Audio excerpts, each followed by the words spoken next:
میرے محترم سامعین، یہ واقعہ سن کر جہاں آپ کا ایمان تازہ ہوگا وہاں آپ حیران بھی ہوں گے۔ ذرا توجہ سے سماعت فرمائیے۔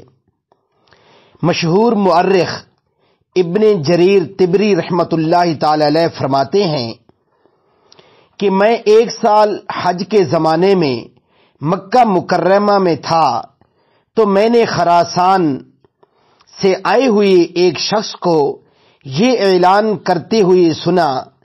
وہ کہہ رہا تھا، اے مکہ کے رہنے والوں، اے حج کے لیے دور دراز سے آنے والوں، میری ایک تھیلی گم ہو گئی ہے جس میں 1000 دینار تھے۔ جو شخص بھی مجھے وہ واپس کر دے تو اللہ تعالی اسے بہترین جزا دے اور جہنم سے آزادی عطا کرے۔ یہ اعلان سنتے ہی مکہ مکرمہ کے ایک بوڑھے صاحب اٹھے اور انہوں نے اس اعلان کرنے والے کو مخاطب کر کے کہا، اے خراسانی بھائی، ہمارے شہر کے حالات آج کل بہت ہی دگرگوں ہیں۔ ہر طرف قحط سالی نے ڈیرے ڈالے ہوئے ہیں، مزدوری کے مواقع بھی نہ ہونے کے برابر ہیں، فقر و غربت کا دورہ ہے۔ آپ کے لیے میرا مشورہ یہ ہے کہ آپ اس شخص کے لیے جو آپ کا مال لٹا دے کچھ انعام کا اعلان کر دو۔ ممکن ہے کہ وہ مال کسی فقیر اور محتاج کے ہاتھ لگا ہو تو جب وہ انعام کا اعلان سنے گا تو آپ کا مال لا کر دے دے گا تاکہ اسے بھی حلال طریقے سے کچھ دینار مل جائیں۔ خراسانی شخص نے پوچھا، آپ کے خیال میں ایسے شخص کا انعام کتنا ہونا چاہیے؟ مکہ مکرمہ کے رہائشی ان بزرگ عمر شخص نے کہا، 1000 دینار میں سے کم از کم 100 دینار تو ہونے ہی چاہیے۔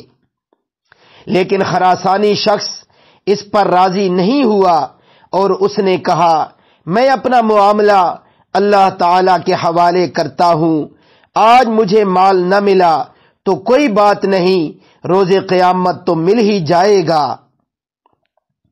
ابن جریر طبری رحمۃ اللہ تعالی علیہ فرماتے ہیں کہ میں یہ سارا مکالمہ سن رہا تھا اور میں سمجھ گیا کہ یہ مال کسی اور کو نہیں، اسی بابا جی کو ملا ہے، لیکن یہ بغیر کسی حلال انعام کے اسے واپس نہیں کرنا چاہتا ہے۔ شاید یہ بہت محتاج اور فقیر ہے۔ میں نے اپنے شک کو یقین میں بدلنے کے لیے اور اصل صورت حال سمجھنے کے لیے اس کا پیچھا کیا کہ یہ کہاں جاتا ہے۔ وہ بابا جی اپنی جگہ سے اٹھے اور مکہ مکرمہ کے ایک پرانے محلہ کے کچے گھر میں داخل ہوئے۔ ابن جریر طبری رحمت اللہ تعالی علیہ فرماتے ہیں، میں باہر کان لگا کر سن رہا تھا، اندر گھر سے آواز آئی کہ بابا جی اپنی اہلیہ کو کہہ رہے تھے، اے لو بابا، دیناروں کا مالک مل چکا ہے اور اب ہمیں دینار واپس ہی کرنے پڑیں گے۔ میں نے اسے کچھ انعام دینے کا ہی کہا، لیکن وہ تو اس سے بھی انکاری ہے۔ کئی دنوں سے فاقے کی ستائی ہوئی اہلیہ نے جواب دیا، میں 50 سال سے آپ کے ساتھ غربت بھری زندگی بسر کر رہی ہوں، لیکن کبھی اپنی زبان پر حرف شکایت نہیں لائی، لیکن اب تو کئی دنوں سے فاقہ ہے، پھر ہم دونوں کی ہی بات نہیں، گھر میں ہماری 4 بیٹیاں، آپ کی 2 بہنیں اور آپ کی والدہ بھی موجود ہے، انہی کا کچھ خیال کر لو، یہ مال جیسا بھی ہے آج خرچ کر لو، کل کو ممکن ہے کہ اللہ تمہیں مالدار کر دے تو یہ قرض چکا دینا۔ بابا جی نے اپنی لرزتی ہوئی آواز میں کہا، کیا میں 86 برس کی عمر میں آ کر اب حرام کھانا شروع کر دوں، جبکہ میں نے پوری زندگی صبر و شکر میں گزار دی ہے؟ اب تو یوں سمجھو کہ میں قبر میں پاؤں لٹکائے بیٹھا ہوں، مجھ سے یہ نہ ہو سکے گا۔ اس پر بیوی بھی خاموش ہو گئی۔ ابن جریر طبری رحمت اللہ تعالی علیہ فرماتے ہیں، میں یہ سب باتیں سن کر بہت حیران ہوا اور واپس حرم شریف آ گیا۔ اگلے دن جب سورج کچھ بلند ہوا تو وہی کل والا خراسانی شخص اپنے گمشدہ مال کا اعلان کرنے لگا۔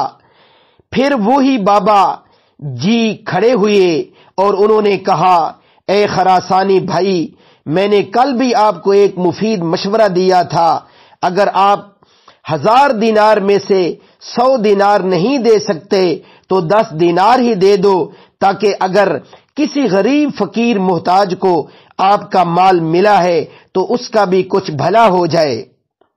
ابن جریر طبری کہتے ہیں کہ اس طرح دوسرا دن بھی بیت گیا اور خراسانی شخص کو اس کا مال نہیں مل سکا۔ جب تیسرے دن کی صبح ہوئی تو پھر وہ آ کر اپنے گمشدہ مال کا اعلان کرنے لگا۔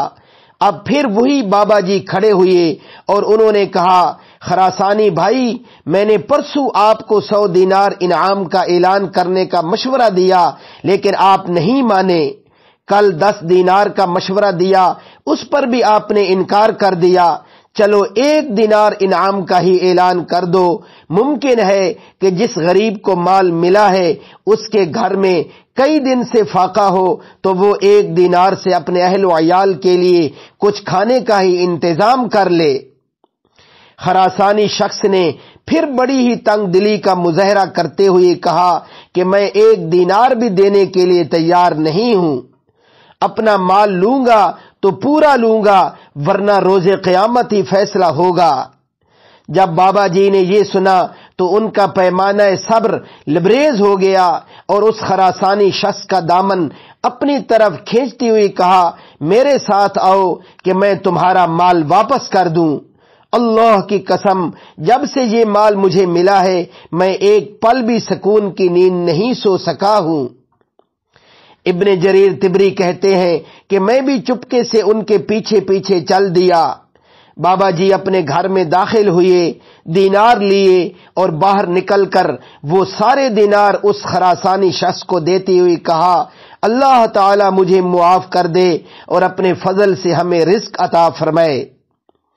مجھے ان کے پیچھے گھر سے رونے اور سسکیوں کی آواز صاف سنائی دے رہی تھی کہ سب کئی دن فاقے سے تھے۔ اس خراسانی شخص نے تسلی سے اپنے دینار گنے اور روانہ ہو گیا۔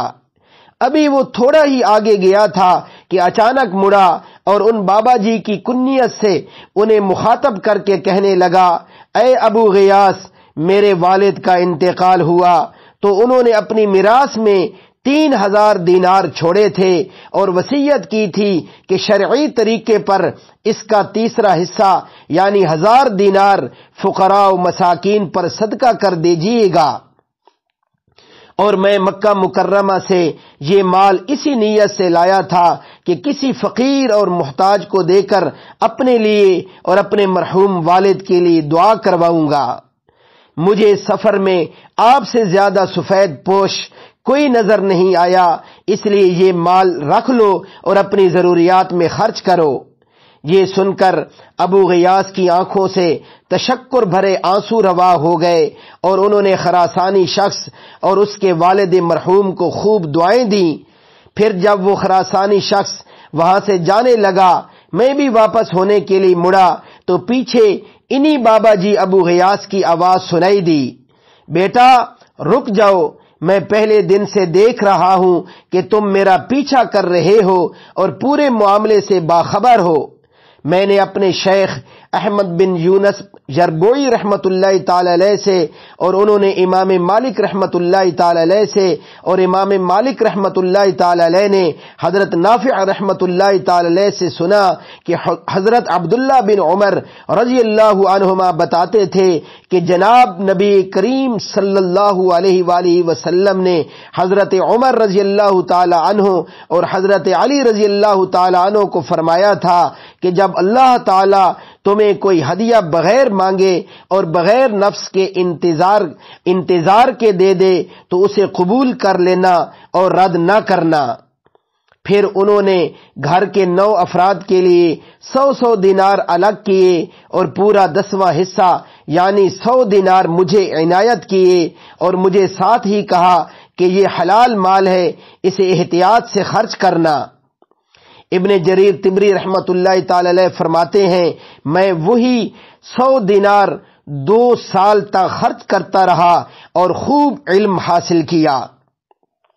میرے محترم سامعین، اللہ کریم ہم سب کو اپنے لطف و احسان سے اس کا یقین عطا فرما دے کہ جو رزق ہمارے نصیب میں لکھا ہے وہ ہمیں ضرور ملے گا، چاہے وہ کہیں بھی ہو، اور جو رزق ہمارے حصہ کا نہیں ہے وہ ہمارے کام نہیں آئے گا، خواہ ہمارے ساتھ ہاتھ میں ہی کیوں نہ ہو۔ بس رزق حلال کے اہتمام اور حرام روزی سے بچنے کی یہی کنجی ہے۔ باقی رزق حلال کے لیے محنت، مسنون دعاؤں اور مقبول وظائف بھی بندے کو اللہ تعالی سے جوڑنے کے ذرائع اور بہانے ہیں۔ اللہ رب العزت مجھے اور آپ کو عمل کرنے کی اور آگے تک پہنچانے کی توفیق عطا فرمائے۔